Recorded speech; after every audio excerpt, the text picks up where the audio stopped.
So guys, take a look at this.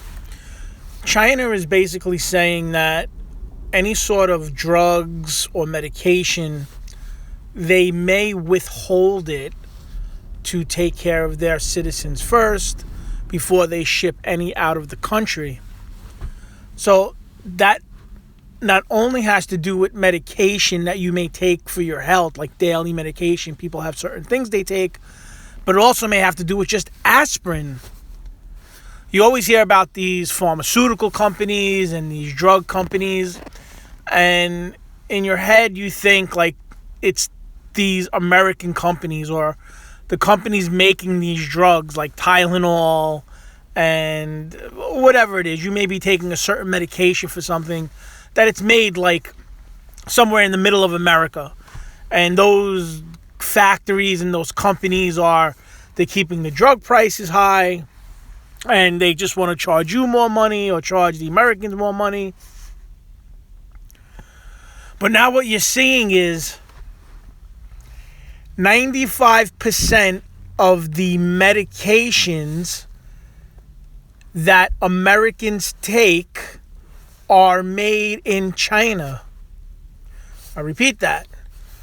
95% of the medications that you take are made in China. So China just stopped, they just didn't want to send medications anymore. You be out of it.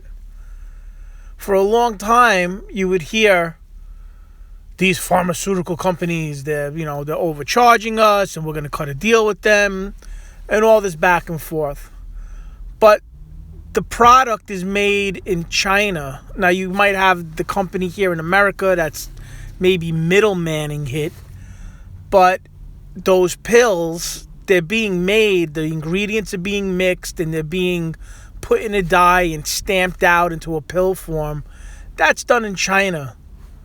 And China's basically saying, they're hinting at it. They're kind of saying, well, we have to take care of our people first, and they have every right to do that. It makes sense. And they could maybe not send Tylenol or the ingredients that make Tylenol or the ingredients that make a certain drug that somebody may take. They may need it for their own people and their own people first. Now, we had those factories here in the United States that made the drugs, basically mixed the ingredients, stamped out the pill, packed it, sold it, and, we shipped all of those jobs, all of our factories over to China. That's where 95 and probably 98% of our factories are. They're in China. You see a problem with, for the next 2 weeks or a month or whatever, you see all these bars and restaurants, and they want to close down all these places for safety reasons. And a lot of people are now, they're in trouble because during NAFTA, and you should look up NAFTA, that was when, I guess, Bill Clinton was president. He signed a law, or he kind of signed a bill that kind of just flushed out all our factories and sent them to China and various parts of Asia, majority China. So the factory job where you went into a factory and, you mixed a chemical or you drilled a screw or a bolt into a car or you stamped something or cut something, whatever it was. All those jobs got pushed away to Asia. And now the only jobs that you may have is some sort of service job where you're like a waiter or a waitress. If you're lucky enough to get a city job, which is like a cop or a fireman or, the water company, electric company, something like that. So it's quite possible that in the future, there could be a shortage of medication. And there's not really much that the United States could do about it. If they want to make medication or they don't want to make medication or they want to ship out certain medications or they want to keep some for themselves because their people need it, they can do that. you really couldn't do much about it. I guess you could. You could go to war and invade and, take it, but that's not going to happen. But that just shows you need to have factories, you need to be producing, you need to be making goods or essential goods like medications in the United States.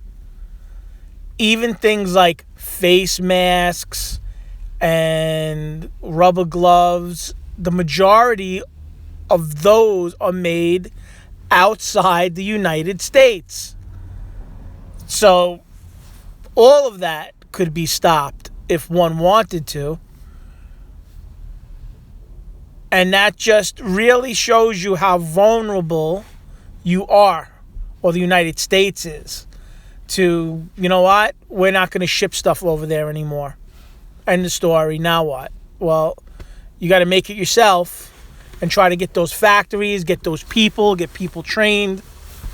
Or I guess you're just going to go to war and try to take it. Or try to take it. I'm not sure how you do that. But, I mean, there's no options. The only option is you would have to start to be self-sufficient in doing things for yourself on your own. And that is something I'm seeing now. So they want to close everything down for 2 weeks or a month or whatever it is. Now, you could think whatever you want about this situation, whether this is man-made or this is something that is a hoax or it's political or it's real or it's something that, China is just a unsanitary place and things like this pop off. Because this isn't the first thing that popped off in the last couple of years. If you're looking at bird flu, swine flu, H1N1, SARS, those all come from a certain place. Those don't happen in the United States. They come from people mixing and messing with animals, and they're mixing things and that they shouldn't be doing. That's the best way to put it. Or you could think this was a man-made thing and it's biological and it was purposely done. It's either one or the other. It was either done by accident or somebody did it on purpose. I really don't have a answer for that. But once everything shuts down, and in the government who will restrict you in your own country, you cannot go certain places.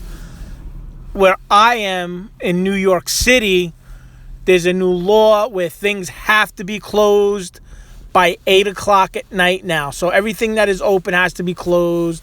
Restaurants are not allowed to be opened except for takeout food. So as of today, you can't, or tomorrow, you can't go into a restaurant and sit down to get food.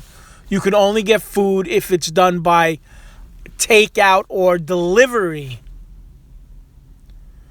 That's gone. Things like gyms and clubs and bars and all movie theaters, all that stuff shut down. So the government's on top of you. Now, I don't know what you do, what you don't do. I'm pretty fine with that. I mean, for me, I'm very optimistic. I always see, I think this is all going to be fine. Eventually, there's always a positive. I'm looking at the positive because you have to. And that's the way I feel. I really, truly feel positive about it. I'm looking at this as a buying opportunity. This morning, I am going over all of my just funds and stocks. Stock market is so low, you're never going to have a chance like this again for the next, I don't know how many years, until they decide to spring another thing on us. But you know what? Dow's at 20,000. I forgot what it was. I'm going to go buy some stuff. And I'm still working. I'm still out there in the street, in the trenches, as they say. I mean, I'm in the street. And, I'm doing my thing. So that's it. It's just a lesson. The United States better start doing something, building some sort of factories. I mean, just think about if you have a headache and you can't buy Tylenol, or you can't buy cold medicine. Something as simple as that. Forget about if it's more serious and you really need a drug or a medicine to help you stay alive or get by. You would be in trouble. And that's a big one. Self-reliance. Big lesson. All right, guys, like, subscribe, comment. I hope you're all doing well. I love you. Keep doing good. If you can't get to the gym, go and walk outside. Just walk. Walk in the middle of the street or walk around, I guess, in your house or your apartment. Stay healthy, wealthy. Look at all the finance, 0% interest rate. There's a lot of opportunities right now. A lot of opportunities right now. And that's it. All right, God bless you. I'll talk to you guys soon. Bye-bye.